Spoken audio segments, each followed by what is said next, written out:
मजे आ रहे हैं? पीछे वालों के भी आ रहे हैं? आ रहे हैं? वो जो खड़े हैं उनके भी आ रहे हैं? आ रहे हैं? यकीनन ये मजे भी बड़े मजेदार होते हैं। अरे सुन लो भाई, यकीनन ये मजे भी बड़े मजेदार होते हैं, लेकिन मिलते उनको हैं जो दमदार होते हैं, उन्हीं को मिलते हैं। हम सिर्फ वो शेयर करेंगे जो हमने पिछले 10 साल में इस बिजनेस में आकर के अनुभव किया है और हमारे साथ जो घटित हुआ है। ठीक है जी, मैं आपको एक छोटी सी कहानी बताऊंगा जो किसी राजा की नहीं, परियों की नहीं, एक साधारण से इंसान की कहानी है जिसने सिक्योर लाइफ में काम करना शुरू किया। पहला चेक 435 का पाया। आज दिखाऊंगा वो 435 का चेक जो मुझे मिला, पहला चेक। और वहां से वो व्यक्ति चल करके 2 लाख के चेक तक कैसे पहुंचा, ये दोनों चेक दिखाऊंगा मैं इस स्टेज के माध्यम से। छोटी सी कहानी है, बहुत बड़ी बात नहीं करता मैं, सिर्फ इतनी सी कहानी। लोग बोलते हैं विश्वास नहीं होता, मुझे भी नहीं होता। अगर मुझे भी विश्वास होता तो मैं यहां इसे हकीकत बोलता, मैं इसको कहानी नहीं कहता। ये मेरी कहानी है जो मैं छोटे से शब्दों में आपके बीच शेयर करूंगा। लेकिन उससे पहले मैं पिछले 10 सालों में जो अनुभव किया है वो आपके बीच शेयर करता हूं। पिछले 10 वर्षों में जो जान पाया हूं कि इस बिजनेस में जो लोग बहुत ज्यादा सफल हुए, सफल तो सभी हो ही जाते हैं जो डटे रहते हैं, लेकिन बहुत ज्यादा सफल हुए, उन लोगों की सफलता का राज क्या था, ये मैं जज किया हूं पिछले 10 सालों में, देखा हूं। क्योंकि मैंने आज जो इस सिस्टम की टॉप पायदान पर है, मैंने उन लोगों को पिछले 10 साल में इस बिजनेस में एम्बरल्ड या रूबी से देखा है उनको। तो ये 10 साल का अनुभव आपके बीच में सिर्फ 2 लाइनों में शेयर करता हूं। वो आप लोग जानना चाहते हैं वो लोग सबसे ज्यादा सफल क्यों हुए, वो 2 बातें निचोड़, सारा सारांश 2 बातों में मैंने प्रयास कर रहा हूं आपको बताने के लिए। पहली बात जो मुझे लगी, वो इसलिए सफल हुए, उनको ये पता था कि बिजनेस उन्हें क्यों करना है, उनको करने की वजह पता थी। मुझे ये बिजनेस करना क्यों है, स्पष्ट वजह थी उनके अंदर, और उस वजह ने उनको सफलता तक पहुंचाया। एक बार स्टेशन पे, गर्मी में आप देखते हो स्टेशन पे जब गाड़ी रुकती है, ट्रेन रुकती है, बोतल वाले आते हैं, पानी वाले आ जाते हैं। कई जगह पर मतलब उसमें ड्रम में पानी रख लेते हैं और उससे पिलाते हैं। तो एक जगह ट्रेन रुक गई, खिड़की में से एक व्यक्ति ने पूछा, उस लड़के को बुलाया पानी वाले को, बोला दौड़ के आ भाई। बोला हाँ जी बताइए। बोला कितने का पानी दे रहा है? बोला बाबूजी 15 रुपए का पानी दे रहा हूं। बोला थोड़ा देख ले, कम कर ले। बोला नहीं साहब, फिक्स रेट है, 15 से कम नहीं। बच्चा आगे बढ़ा और मुस्कुराता हुआ आगे बढ़ा। उधर बगल में एक बाबा जी बैठे हुए थे ट्रेन में, उन्होंने उसको देखा और बच्चे को बुलाया। बोला बेटा लौट के आ। बोला हाँ जी बाबा जी, आपको पानी चाहिए? बोला नहीं मुझे पानी नहीं चाहिए, मुझे ये बता इस आदमी ने पानी नहीं लिया तो तू हंसा क्यों, ये हंसने की वजह जानना चाहता हूं। बोला साहब बड़ी छोटी सी वजह है। बोला क्या वजह है? बोले ये साहब को प्यास लगी नहीं थी, अगर लगी होती तो पहले पानी पीता उसके बाद दाम पूछता, उसको प्यास नहीं लगी।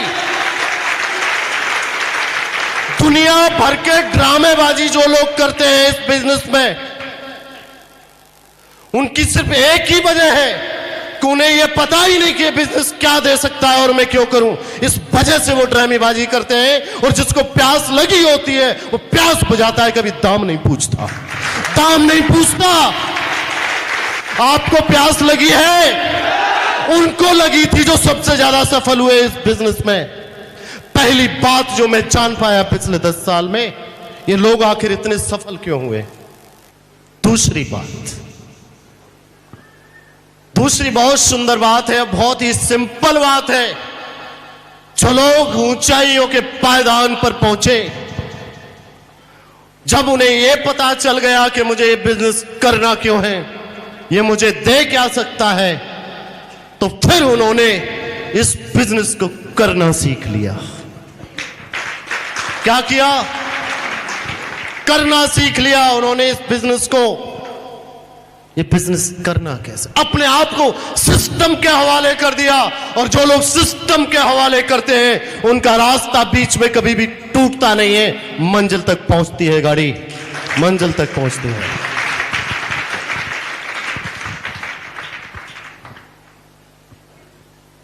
अच्छा, टूटते किसके हैं रास्ते?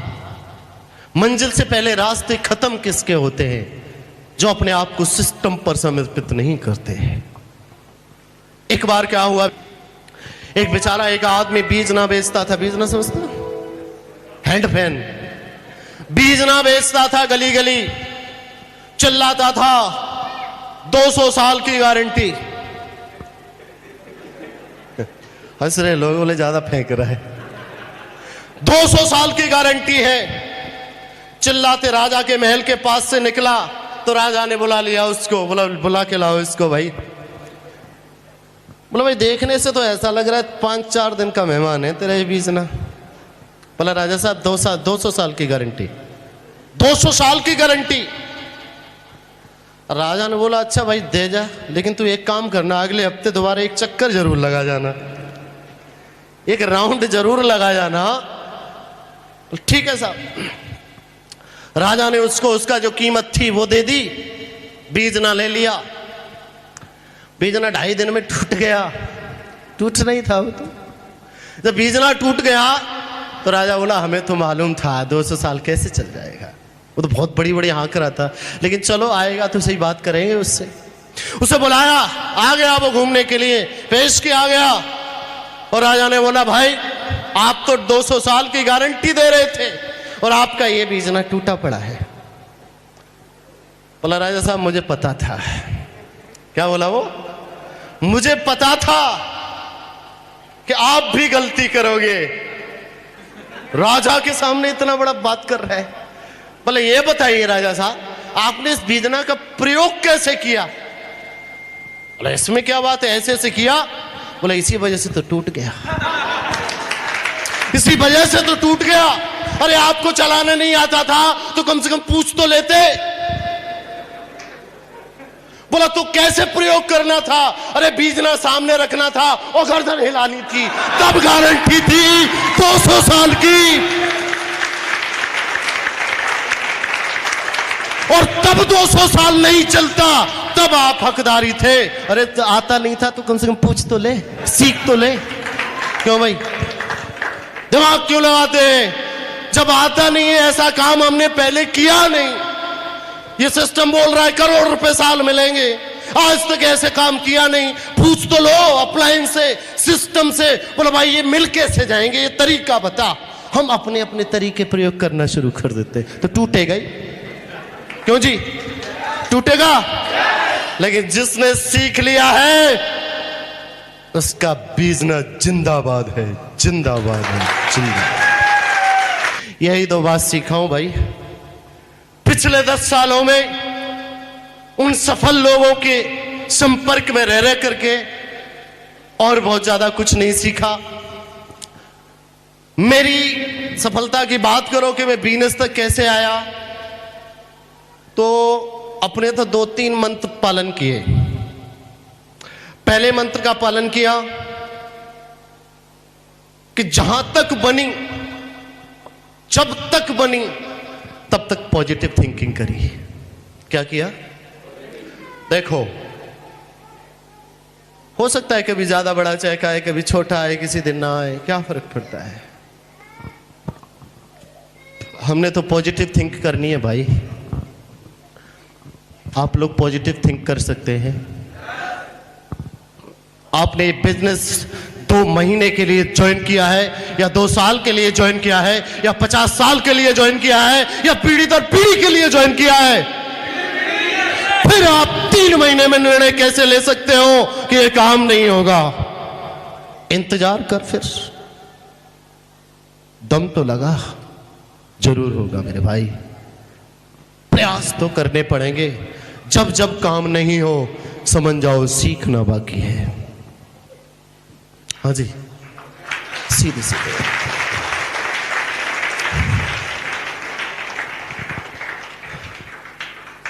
दूसरा, मेरे यहां तक पहुंचने की एक और बात है कि मेरे पास इसके अलावा कोई चारा ही नहीं था। क्यों भाई? लोग बोलते हैं अरे सिक्योर लाइफ से चेक नहीं आएंगे तो क्या भूखे थोड़े ही मर जाएंगे। तुम नहीं मरोगे, अपन तो मर जाता है। इस वजह से बिजनेस हो गया, इस वजह से।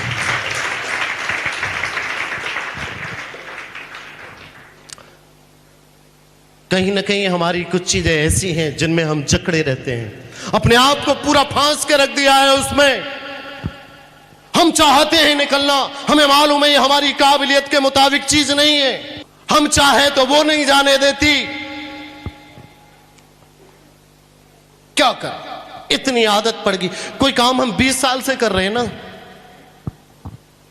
20 साल से इतनी आदत है। सुबह उठेंगे, वो काम याद आएगा, 9 बजे चल देंगे। एकदम से आदत नहीं छूट सकती मेरे भाई। एक बार क्या हुआ, एक राजा के पास में कोई आदमी आया और उसको 2 छोटे से बाज के बच्चे दे गया। बाज के बच्चे बड़ी सुंदर नस्ल के थे दोनों। राजा दीवाना हो गया उन बाज के बच्चों को देख करके। उसने अपनी प्रजा में अनाउंसमेंट किया, बोले इन बच्चों का सबसे बेहतर लालन पालन जो कर सके उस व्यक्ति को मेरे पास भेजिए। व्यक्ति आया, हम तुझे पूरी तनख्वाह देंगे, इन बच्चों को इतना तैयार कर, इतना हस्त पुष्ट कर दे कि जब ये उड़े एक बार में आसमान को चूम ले, ऐसा तैयार कर। तनख्वाह मिल रही थी, उसने उनको खिलाया पिलाया, बड़े हो गए। राजा का मन किया बहुत समय बीत गया है, चलो मैं अपने बाज के बच्चों को देखता हूं, अब तो वो वयस्क हो गए होंगे। और वो व्यक्ति गया, उसके पास पहुंचा, उसने कहा उड़ाइए इन दोनों बाजों को, मैं इनकी उड़ान देखने के लिए बेताब हूं, लालायित हूं। उसने दोनों बाजों को उड़ा दिया। एक बाज देखते ही देखते आसमान की ऊंचाइयों को छू गया। दूसरा बाज उड़ा तो सही, लेकिन थोड़ा सा उड़ने के बाद उसी डाली पे आके बैठ गया जिस पर वो उड़ा था। बड़ा कष्ट हुआ राजा को, क्योंकि राजा की ये तमन्ना थी कि मैं किसी एक बाज को उड़ता हुआ देखना नहीं चाहता, मैं तो दोनों की उड़ान देखना चाहता हूं। परवरिश दोनों की एक साथ हुई। घोषणा करा दी, जो भी बाज को इसको उड़ा देगा हम उसको मुंह मांगा इनाम देंगे।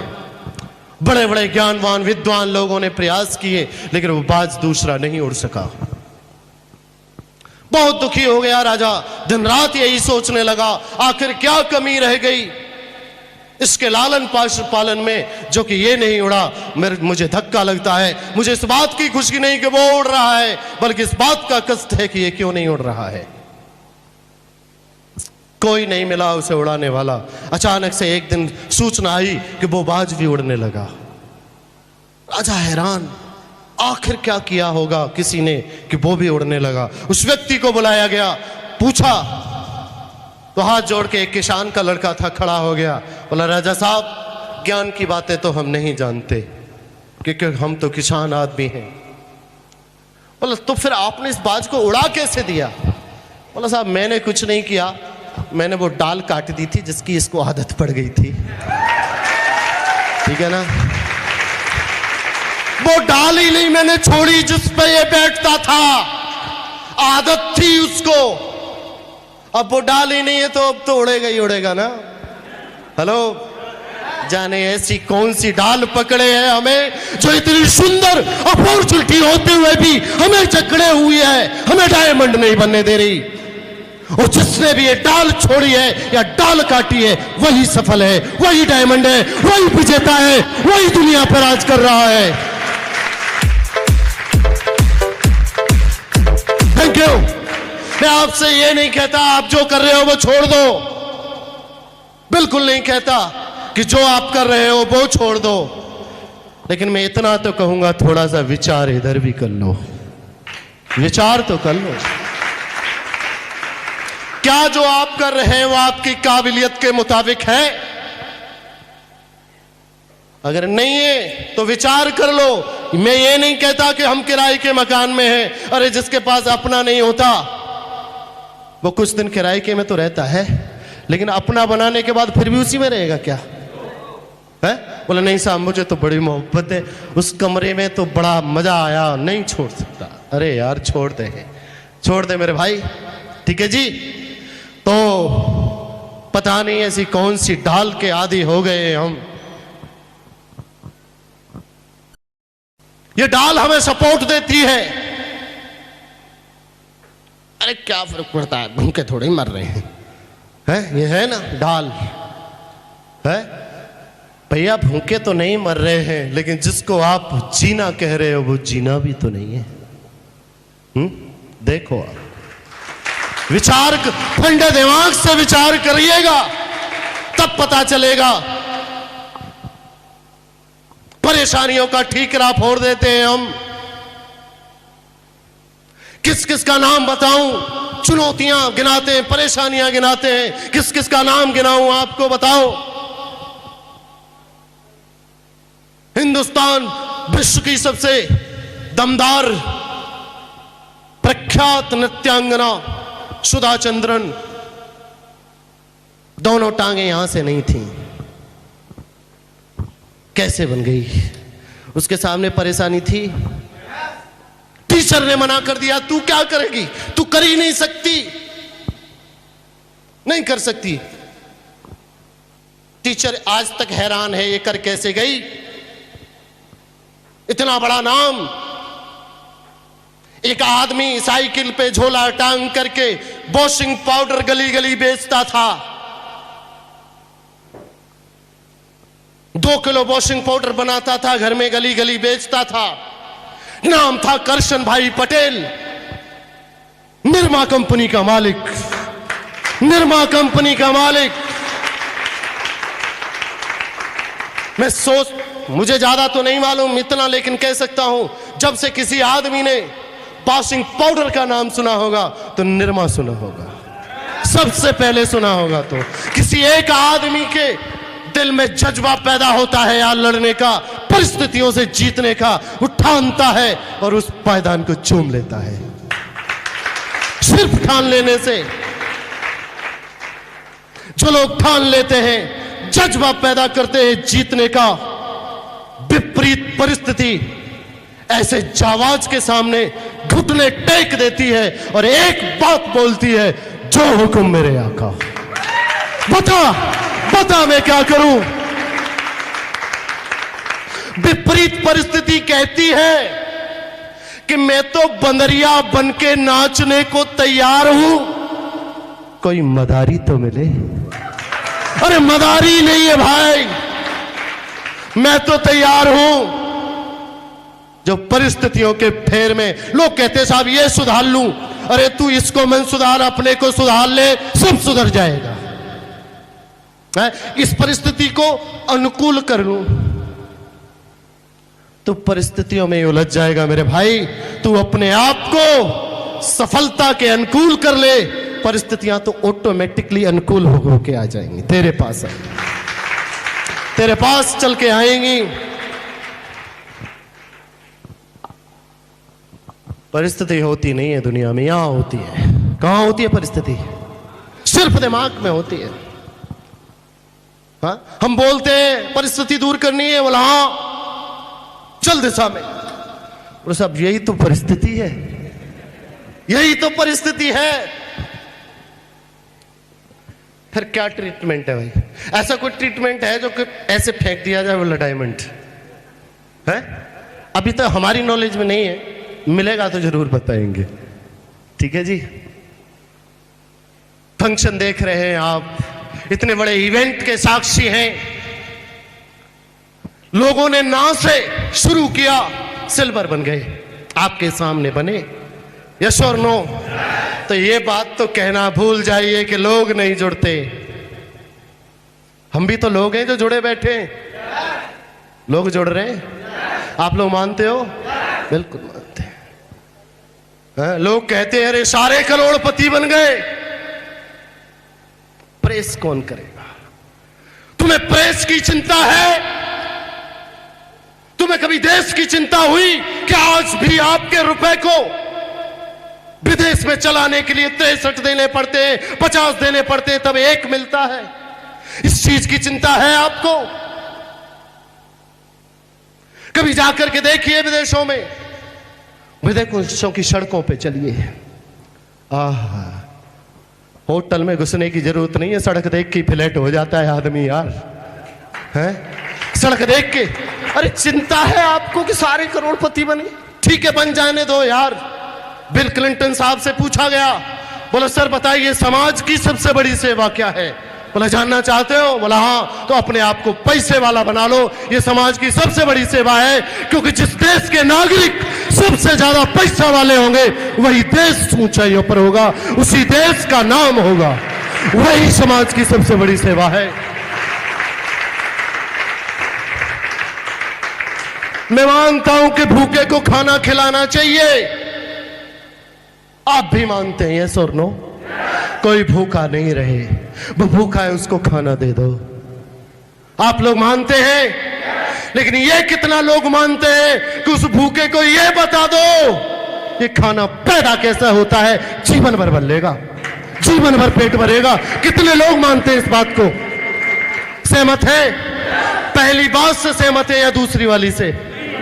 दूसरी वाली से है? बजाओ फिर एक जोरदार तालियां।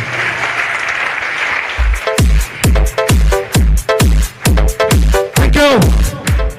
शानदार बिंदास की जिंदगी है मेरे भाई। जब मैं डायमंड बना था तब लगा था यार बड़ी मजेदार कंपनी है, बहुत मजेदार कंपनी है। ठीक है जी। उस दिन और अभी जब टीम के लोग डायमंड बनते हैं तो लगता है यार ये तो उससे भी मजेदार कंपनी है। क्यों जी? 1 दर्जन डायमंड बन चुके हैं, 1 दर्जन डायमंड बन चुके हैं। लाइन लगने वाली है। इस स्टेज के माध्यम से घोषणा करता हूं, अगले 3 साल बाद आपके सामने खड़ा हुआ ये शख्स इतने लोगों की भीड़ इकट्ठी करके फंक्शन करेगा, लेकिन इस भीड़ में सभी लोग डायमंड बैठे होंगे, सिर्फ डायमंड बैठे होंगे। लेकिन मैं आपसे जानना चाहता हूं, आप में से कौन होगा? कौन होगा? आप सभी होंगे। मेरी तरफ से ढेर सारी शुभकामनाएं। Thank you very much and wish you all the best. God diamond.